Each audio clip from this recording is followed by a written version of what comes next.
And why is the president of the United States lying on? You got to ask yourself these questions. Why would he be lying? Han Meditations.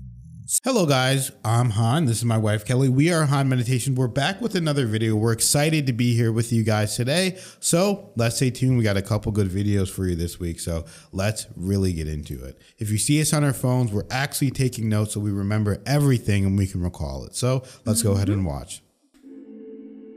This is Dr. Yasir Qadhi rips apart Piers. Do you condemn what Hamas did that day? Do you condemn October 7th? Do you condemn that political organization? Do you condemn?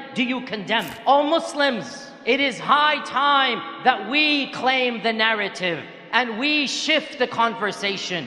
Don't be intimidated by such tactics. Be brave, learn your facts, and push back. You want me to condemn? Yes, wallahi, I will condemn. I will begin by condemning the debacle of the Balfour Declaration where all of this began. The Balfour Declaration and the Sykes-Picot Agreement. Let's begin by condemning World War I. Let's begin by condemning Great Britain handing over a piece of land that it had nothing to do with to a people that have nothing to do with it. You want me to condemn? Let us begin by condemning the first and the second Nakba, in which 1.5 million people were displaced. You want me to condemn genocides and massacres? Let us begin by condemning the massacres that Israel perpetrated against Palestine, beginning with Deir Yassin in 1947, where hundreds of bodies were filled up in the well of Deir Yassin. You want me to condemn hostages? Let's begin by condemning 15,000 Palestinians held without trial,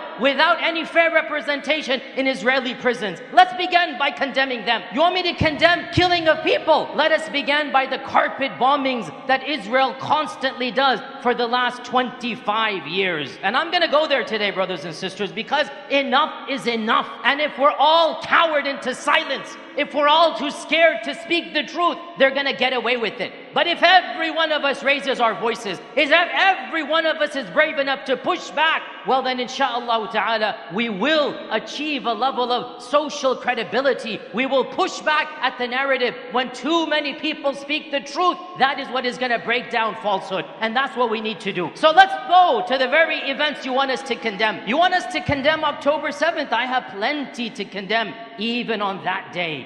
How about we begin by condemning the lies that you perpetrated about what happened on that day? Lies that went all the way from CNN, from BBC, from New York Times, from every single newspaper. Even our president lied straight to us, and he looked at the camera and he said, I saw pictures of 40 decapitated babies. I never really thought that I would see and have confirmed pictures of terrorists beheading children. Pure lies, Israeli propaganda. I will condemn, and this is my condemnation. How dare you lie to us, and you lie to the world. And because of that lie, people were enraged and thousands lost their lives. We all know it was a lie. Even the New York Times had to withdraw and retract the story. You want me to condemn? How about the condemnation of your lies of the mass rapes that you said occurred? Not a single rape has been attested to that day.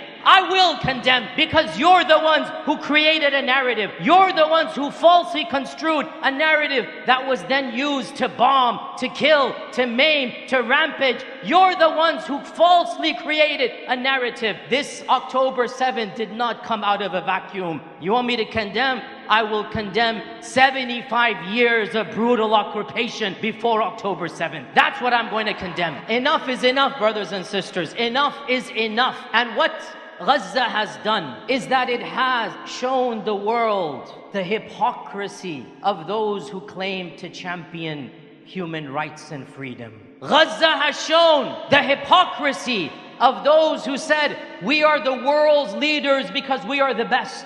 We are the world's leaders because we are for democracy. We are for human rights. We are for liberties. And what a small group of people in Gaza have done is to show the world those were blatant lies.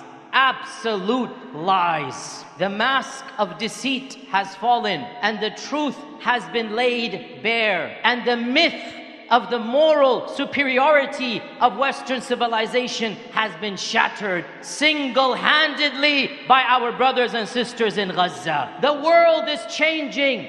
The tide is shifting. The narrative has now been changed. And there is no going back, O Muslims. There's no going back. The fact of the matter, even if Gaza is in shambles, the people of Palestine have won on the global battlefield. Never in 75 years has the Palestinian cause garnered so much support. Never in 75 years has the entire globe, other than a few countries, come behind Palestine. O Muslims, remain firm, remain persevering, persist in all that you're doing, raise your voice, be an influence to your family and friends, and understand we're in this battle for the long run. And we might not see political victory immediately. We might not. But I say to you loudly and clearly, we have already won the moral victory. We have already won the moral battle. Palestine has won. The people of Gaza have won. Wow. So I have to be honest, when we started the video, I actually wasn't exactly sure the subject that they were going to be speaking on. And I have to tell you that, man, you can just feel that passion in his voice. But after we learned just recently, our recent video, really learning the true story of the history of Palestine and everything, I just totally understand where he's coming from. And I'm just so glad that we did watch that and get more fully educated on that. And so we were able to understand what he's talking about. And he's absolutely right. You know, these are things that are not right that people don't want to talk about. And there's one thing that we can relate on is we've always have not trusted our, U.S., the media, the government. It really is a shame the way things are exaggerated or just straight up non-true things being put out. And it is a shame. And we've always had a problem and a rift with that, with our media in our country. And, now that we're studying Islam and learning about these things, and we can, it's funny that we can relate and understand that, because even before studying this, trust me, we did not trust what they say either.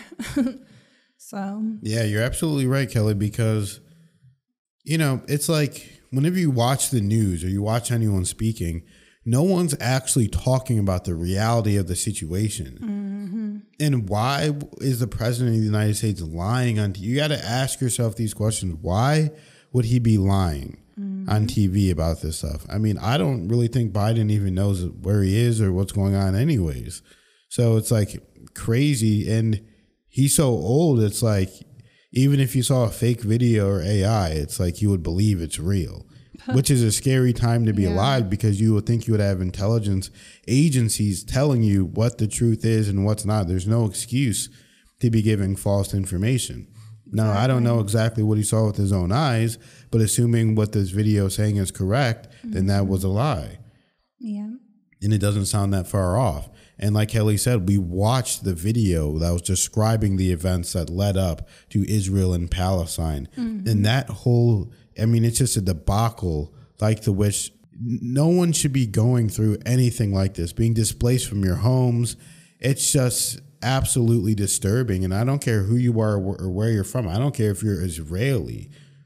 If it was our country and I was living in a country that, hey, just in the last 100 years, none of this happened, and we just came and we just started taking over people's stuff, I wouldn't feel okay displacing people from their homes and bombing them. And it's just absolutely crazy. So I don't know what needs to be done, but there has to be a solution to this problem.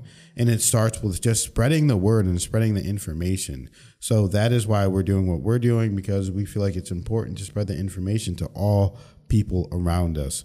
And we're so grateful for you guys being here. And we truly thank you guys with our full heart, because so many people watch, comment, like, subscribe, and even donate. And we have to thank you guys for donating. Even 1 cent, 1 penny, it all counts, guys. Seriously. And we love you guys. We see everyone, and it warms our heart to see the donation. So thank you guys for being here. We're going to continue to work hard for you guys, and we'll see you in the next video.